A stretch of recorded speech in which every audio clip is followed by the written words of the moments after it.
Assalamualaikum warahmatullahi wabarakatuh. Ini gue cuma mimpin doa doang kan? Iya. Ya, oke. Ulang ya, ulang.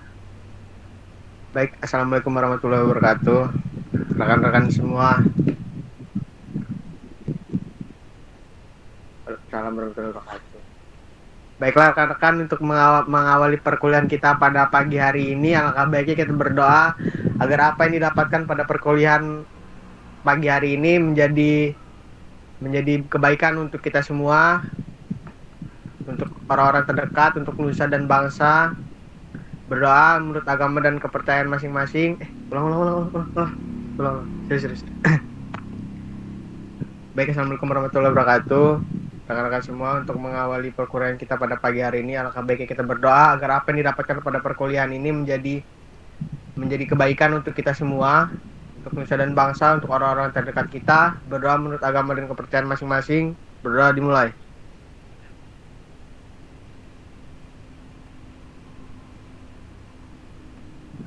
Berdoa selesai. Terima kasih. Saya kembalikan kepada yang presentasi.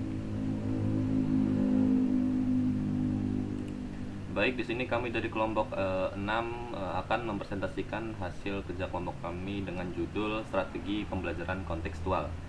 Di sini saya akan membacakan nama anggota kelompok. Yang pertama ada Aryo Adiwidya, yang kedua ada Evan Albert Alvin, yang ketiga ada saya sendiri Andra Winata, yang keempat ada Siska Septiana, yang kelima ada Melva Aura Puri, yang keenam ada Devina Effendi. Untuk pengertiannya dibacakan oleh Melva, dipersilahkan.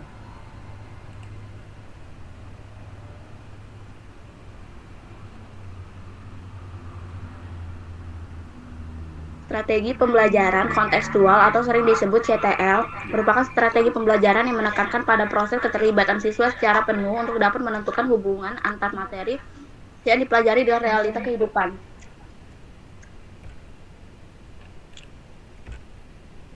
Next.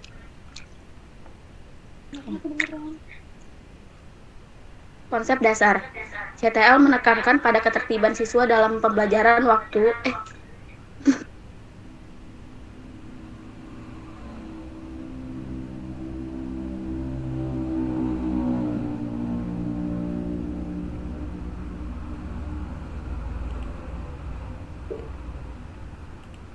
CTL menekankan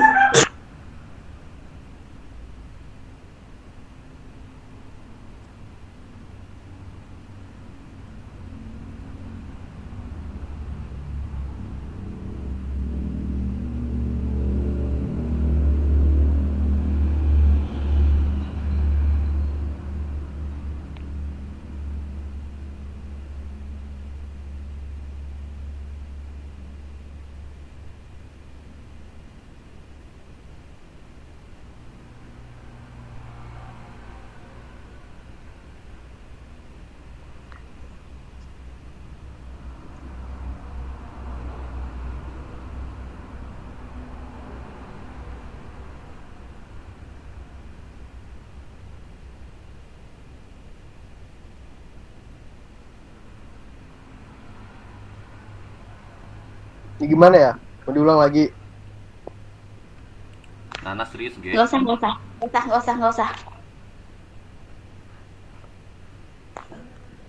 CTL menekankan pada ketertiban siswa dalam pembelajaran untuk menemukan materi sehingga dapat disebut sebagai pengalaman belajar. CTL mendorong siswa untuk mampu menghubungkan materi pelajaran yang dipelajari dengan situasi masa sekarang, sehingga hal ini akan membuat siswa memiliki memori yang baik dan tidak mudah lupa dengan materi ajar. CTL mengajak siswa untuk mampu menerapkan materi yang telah dipahaminya dalam kehidupan sehari-hari sehingga mempengaruhi perilakunya. Next.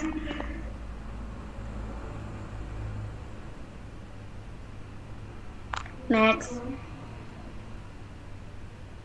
Komponen strategi konseptual.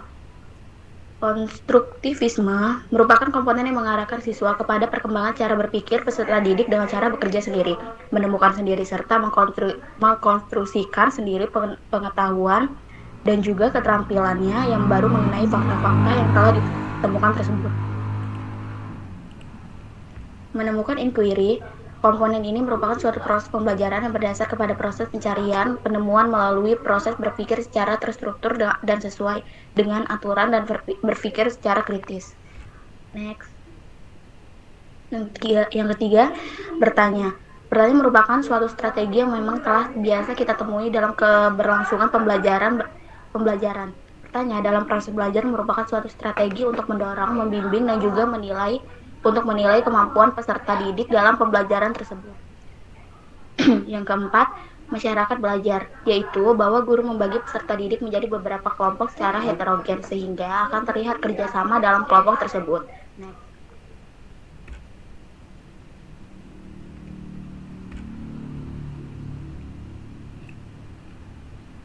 Tadi kelewatan. Yang kelima, permodelan. Model dalam hal ini maksudnya adalah bahwa guru sebagai model dan memberikan suatu contoh.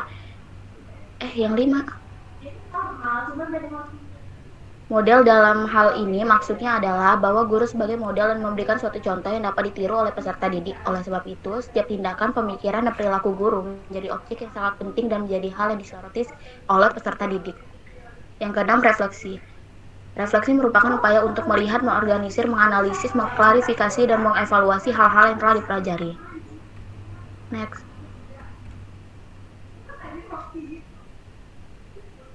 Yang terakhir, penilaian otentik. Penilaian otentik merupakan suatu proses mengumpulkan data-data untuk mendeskripsikan perkembangan belajar siswa. Pengambilan data ini dapat dilakukan dengan memberi tes tertulis proyek, karya siswa, penampilan, prestasi yang dilakukan. Selanjutnya akan dilanjutkan oleh Aryo. Oke, baik. Selanjutnya ada karakteristik strategi kontekstual. Karakteristik pembelajaran kontekstual adalah sebuah strategi yang menghubungkan materi dengan kehidupan nyata. Pembelajaran aktif dan kolaboratif. Pembelajaran ini menuntut siswa untuk berpikir kritis, memanfaatkan pengalaman awal, dan suasana belajar yang menyenangkan dengan menggunakan berbagai sumber belajar, sehingga proses belajar menjadi lebih bermakna dan relevan dengan kehidupan nyata. Next.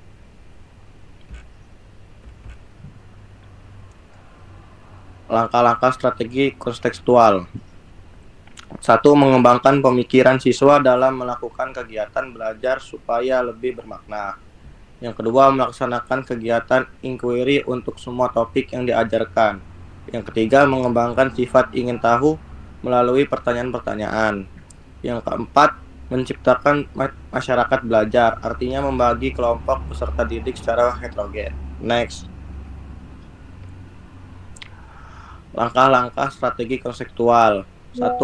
Menghadirkan contoh yang perlu ditiru oleh peserta didik. 2. Memberi refleksi atas apa yang dikerjakan oleh siswa. 3. Serta melakukan penilaian secara objektif kepada setiap siswa. Next. Oke, selanjutnya akan dijelaskan oleh Melva. Baik, terima kasih Haryo. Selanjutnya itu ada strategi pembelajaran berdiferensiasi. Pengertian pembelajaran berdiferensiasi adalah teknik instrusional atau pembelajaran di mana guru menggunakan berbagai metode pengajaran untuk memenuhi kebutuhan individual setiap siswa sesuai dengan kebutuhan mereka.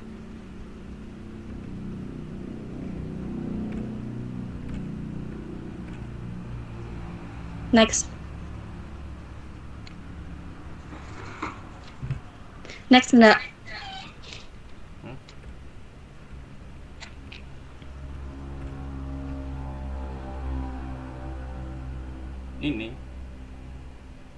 Ini selanjutnya.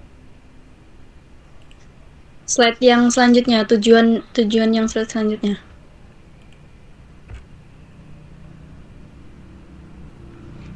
Baik, selanjutnya ada tujuan pembelajaran berdiferensiasi. Yang pertama itu ada memenuhi kebutuhan individual siswa. Yang kedua, meningkatkan pencapaian siswa. Yang ketiga, ada meningkatkan motivasi dan minat belajar siswa. Yang keempat, ada mengembangkan keterampilan sosial dan kolaboratif. Yang kelima, ada meningkatkan self-esteem siswa. Yang keenam, ada meningkatkan keterlibatan siswa. Selanjutnya, ada model pembelajaran berdiferensiasi. Yang pertama itu ada model jigsaw. yaitu melibatkan pembagian kelompok belajar kecil yang terdiri dari siswa dengan kemampuan dan kebutuhan belajar yang berbeda. Kemudian yang kedua ada kompetensi berbasis pembelajaran, yaitu siswa bekerja untuk mencapai kompetensi yang ditetapkan atau standar pembelajaran yang telah ditentukan. Selanjutnya ada pengenalan terbalik atau flipped classroom. Dalam model ini, siswa mendapatkan akses terlebih dahulu pada materi pembelajaran secara mandiri di rumah, melalui video pembelajaran atau sumber belajar online lainnya. Yang keempat ada penugasan berbasis minat, yaitu siswa memiliki kebebasan memilih tugas atau proyek yang relevan dengan minat mereka. Selanjutnya akan dilanjutkan oleh rekan saya Siska.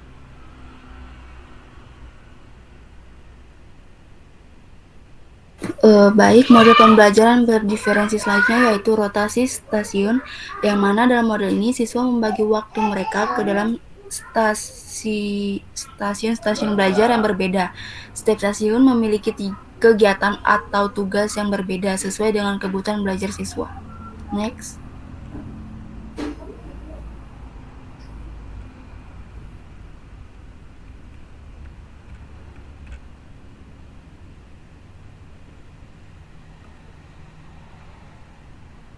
Selanjutnya ada langkah-langkah yaitu identifikasi kebutuhan belajar siswa. Guru perlu mengidentifikasi kebutuhan belajar individu dari setiap siswa di kelas. Selanjutnya ada pembagian kelompokan siswa. Setelah mengidentifikasi kebutuhan belajar siswa, guru dapat membagi siswa ke dalam kelompok-kelompok berdasarkan level kemampuan atau kebutuhan belajar mereka. Next.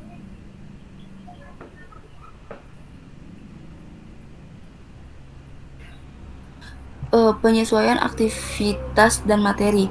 Setelah kelompok-kelompok siswa terbentuk, guru perlu menyesuaikan aktivitas dari materi pembelajaran sesuai dengan kebutuhan belajar setiap kelompok. Selanjutnya yaitu penggunaan teknologi pendidikan.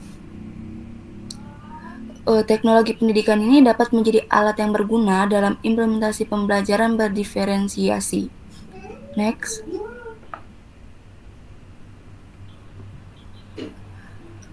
Langkah-langkah selanjutnya yaitu ada penilaian yang berbeda. Guru perlu menggunakan jenis penilaian berbeda untuk mengukur kemajuan belajar siswa dalam pembelajaran berdiferensiasi. Selanjutnya yaitu ada refleksi dan pembaharuan. Setelah melaksanakan pembelajaran berdiferensiasi, guru perlu merefleksikan pelaksanaan tersebut. Guru perlu memikirkan apa yang berhasil dan tidak berhasil, serta ide-ide baru yang dapat diterapkan dalam pembelajaran berdiferensiasi di masa depan. Jadi kesimpulannya yaitu pembelajaran kontekstual, materi dengan kehidupan nyata membantu siswa memahami dan menerapkan konsep secara praktis. Pembelajaran berdiferensiasi menyesuaikan metode belajar dengan kebutuhan dan kemampuan siswa, memastikan semua siswa dapat belajar sesuai potensinya. Keduanya bertujuan meningkatkan efektivitas dan relevansi pembelajaran. Selanjutnya saya kembalikan ke moderator. Baik, di sini saya moderator akan membuka sesi diskusi bagi yang ingin bertanya harap resen. Di sini kami akan mengadakan sesi diskusi sebanyak 3 sesi dengan 2 orang penanya. Diharapkan resen. Sesuai kelompok nggak sih, Indra? Oh, iya berkelompok maksudnya. Kan 5 kelompok ya yang bertanya. Bener lah.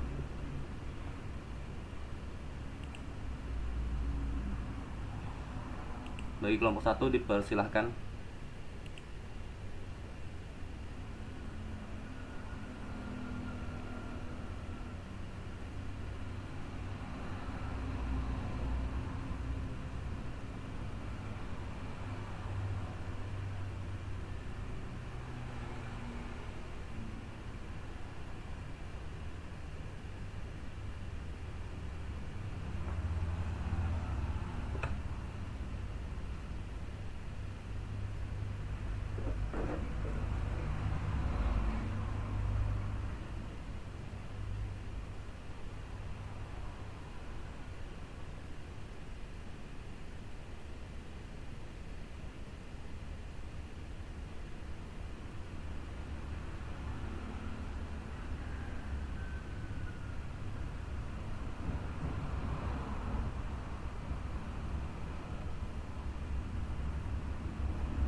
Baik, kepada Yulianti persilahkan. Baik, saya Yulianti dengan NPM 2313025060 dari kelompok 3 izin bertanya. Bagaimana strategi pembelajaran kontekstual dapat diterapkan pada mata pelajaran berbasis teknologi? Baik, terima kasih. Kami akan diskusikan terlebih dahulu.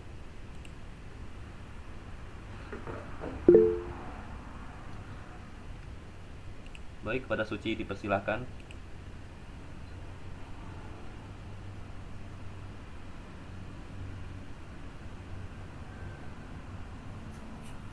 Izin bertanya bagaimana pembelajaran kontekstual teaching and learning diterapkan di sekolah dasar. Terima kasih.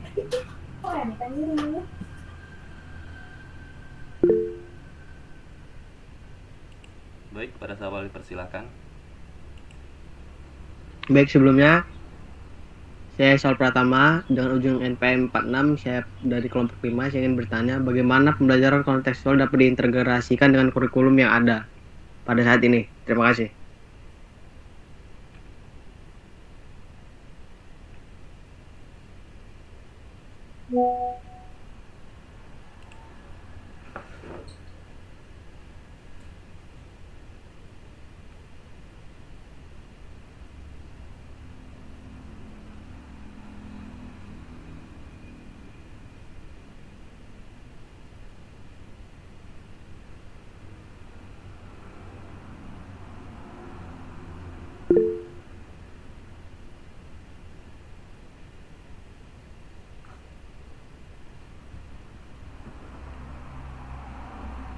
Baik, kepada Rani Marta dipersilahkan.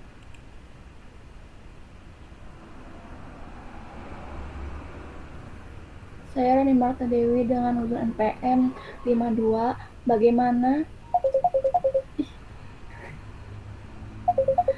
Bagaimana cara mengevaluasi efektivitas penerapan strategi kontekstual dalam pembelajaran?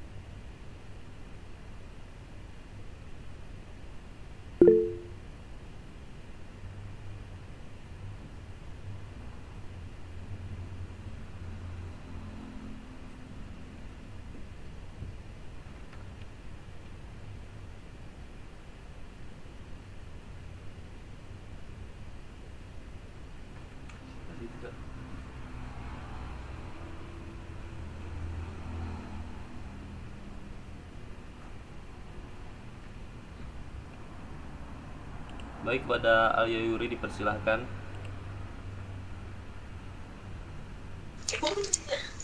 Baik, izin. Saya dari kelompok 3. Bagaimana pendekatan siswa materi pelajaran dalam jangka waktu yang lama? Terima kasih.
Baik, izin menjawab pertanyaan dari Sawal, bagaimana pembelajaran kontekstual dapat diintegrasikan dalam kurikulum yang ada. Di sini ada beberapa cara. Yang pertama adalah menghubungkan materi dengan kehidupan sehari-hari. Guru dapat memberikan contoh dan kasus nyata yang dekat dengan lingkungan siswa. Yang kedua, ada pembelajaran berbasis proyek. Siswa yang diajak untuk mengerjakan proyek yang relevan dengan topik yang sedang dipelajari. Yang ketiga, ada kolaborasi dengan masyarakat lokal. Guru bisa melibatkan tokoh masyarakat atau instansi lokal dalam proses belajar, seperti mengundang pembicara atau mengadakan kunjungan setempat. Yang keempat, ada pembelajaran interdisipliner, mengintegrasikan beberapa mata pelajaran dalam suatu tema atau proyek. Yang kelima, ada penggunaan teknologi. Siswa bisa menggunakan teknologi seperti simulasi atau perangkat lunak yang merepresentasikan situasi dunia nyata sehingga pembelajaran lebih aplikatif dan relevan. Yang keenam, ada penilaian autentik, menggunakan penilaian yang mencerminkan tugas-tugas nyata seperti meminta siswa untuk membuat presentasi atau laporan proyek, bukan hanya ujian tertulis, agar siswa mampu menerapkan pengetahuan mereka dalam konteks nyata. Apakah menjawab, Sawal? Terima kasih. Menjawab, Andra.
Baik, izin menjawab untuk pertanyaan Suci Kalisa, bagaimana pembelajaran kontekstual teaching dan learning atau CTL di sekolah dasar.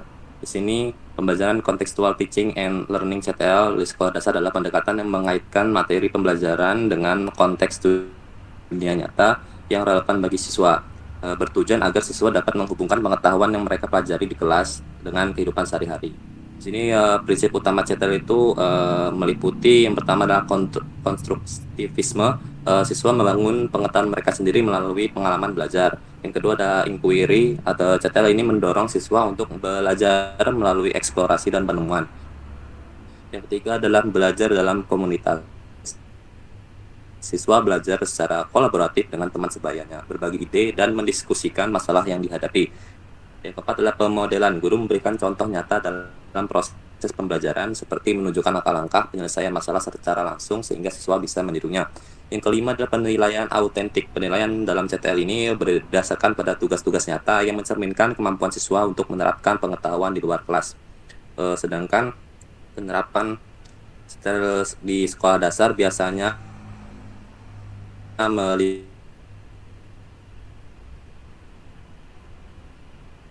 melibatkan penggunaan proyek-proyek berbasis masalah. Seperti IPA, siswa mungkin diminta untuk mengamati lingkungan sekitar seperti mengatasi sampah atau menghemat energi.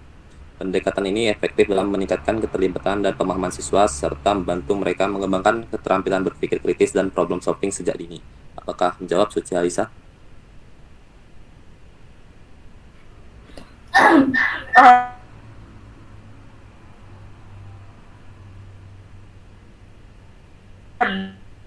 Baik, menjawab.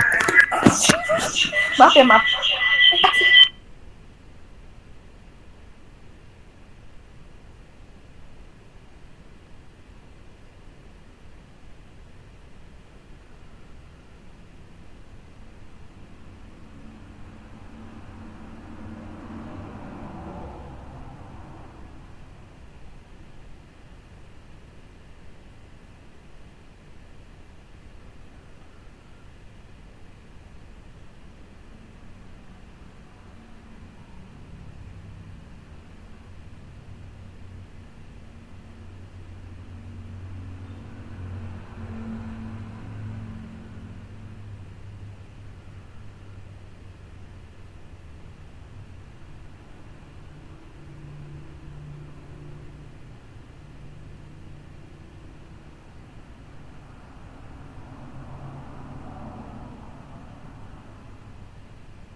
Izin menjawab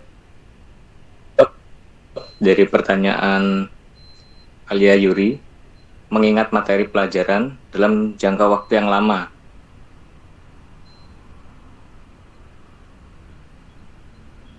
Untuk pendekatan CTL atau Connectual Teaching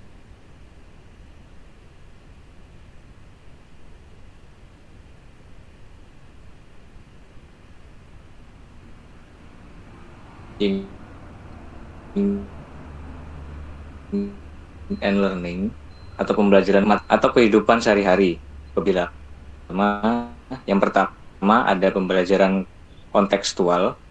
Jadi melibatkan siswa dalam situasi nyata yang relevan dengan materi pembelajaran. Ketika siswa dapat melihat keterkaitan antara apa yang mereka pelajari dan dunia sekitar, maka mereka lebih mudah dalam mengingat informasi. Lalu yang kedua adalah aktivitas belajar aktif. Jadi CTL mendorong siswa untuk aktif dalam pembelajaran melalui diskusi, proyek, kerja kelompok, dan penelitian.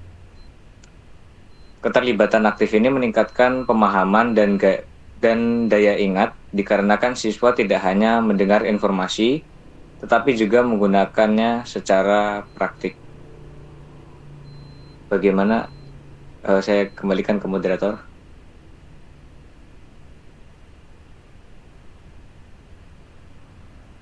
Kamu jawab, Saudari Alia Yuri. Cukup, terima kasih.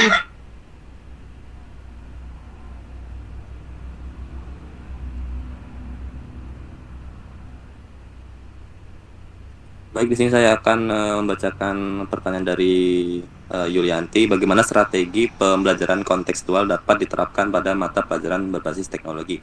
Di sini ada beberapa strategi yang dapat diterapkan. Yang pertama adalah proyek berbasis masalah nyata. Guru dapat merancang proyek yang memerlukan penggunaan teknologi untuk memecahkan masalah secara nyata. Yang kedua ada simulasi dan praktik langsung. Teknologi memungkinkan pengguna simulasi untuk menggambarkan situasi yang nyata seperti menggunakan perangkat lunak CID, computer aided design untuk merancang bangunan atau mengembangkan robot sederhana menggunakan kit robotika. Yang ketiga ada kolaborasi dunia nyata. Siswa bisa berkolaborasi dalam tim untuk mengerjakan proyek berbasis teknologi yang bisa diaplikasikan dalam dunia kerja. Yang keempat ada kunjungan serta studi kasus. Teknologi juga memungkinkan guru untuk mengintegrasikan kunjungan ke perusahaan teknologi atau memperkenalkan siswa kepada studi kasus dalam industri teknologi. Yang kelima ada pembelajaran berbasis proyek dengan teknologi, menggabungkan CTL dengan PBL di mana siswa menggunakan teknologi untuk meneliti, merancang, dan mempresentasikan hasil proyek.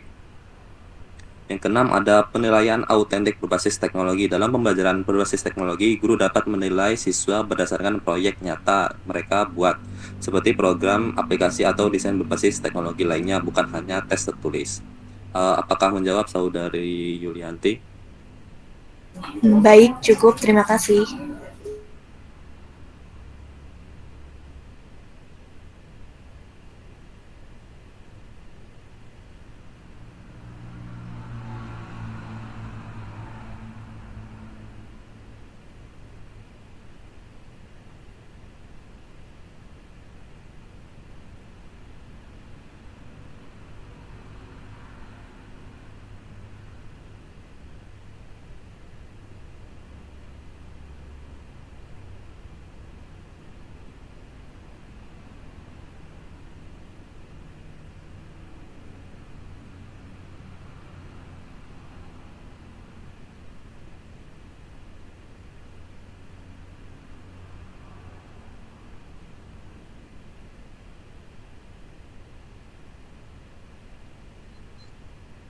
Izin menjawab dari pertanyaan Rani. Bagaimana cara mengevaluasi efektivitas penerapan strategi kontekstual dalam pembelajaran? Ada beberapa cara. Yang pertama di sini adalah penetapan tujuan pembelajaran. Jadi kita menentukan tujuan spesifik dari penerapan strategi kontekstualnya. Pastikan tujuan tersebut jelas dan terstruktur. Kemudian ada model pengamatan. Melakukan pengamatan selama proses pembelajaran. Mencatat interaksi antara siswa dengan guru, serta keterlibatan siswa dalam aktivitas yang relevan dengan konteks kehidupan nyata. Kemudian ada kuesioner dan wawancara. Menggunakan kuesioner atau wawancara untuk mengumpulkan umpan balik dari siswa dari pengalaman mereka tentang strategi kontekstual. Tanyakan tentang pemahaman mereka, relevansi materi, juga bagaimana mereka mengaitkan pembelajaran dengan kehidupan sehari-hari. Kemudian ada analisis hasil belajar, membandingkan hasil pembelajaran siswa sebelum dan setelah penerapan strategi kontekstual.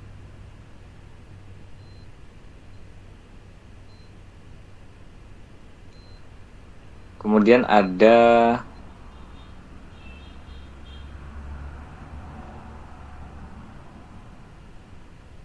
mungkin cukup Saya kembalikan ke moderator. Bagaimana? Baik, kepada Saudari Rani, apakah menjawab? Baik, cukup. Terima kasih. Baik, telah berakhir sesi diskusi kita. Sekian presentasi dari kelompok kami. Apabila ada kekurangan kami mohon maaf. Saya akhiri, wassalamualaikum warahmatullahi wabarakatuh.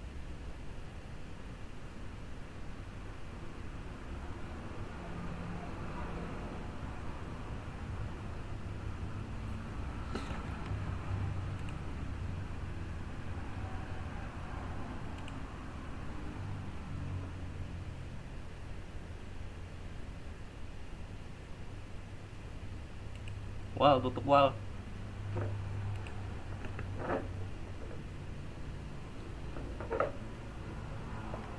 Baik. Terima kasih kepada rekan kelompok 6 yang sudah melakukan presentasinya.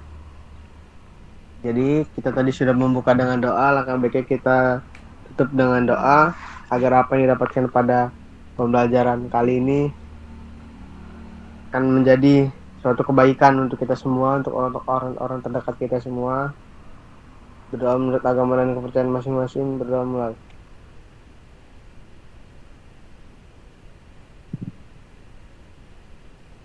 Sudah selesai. Terima kasih.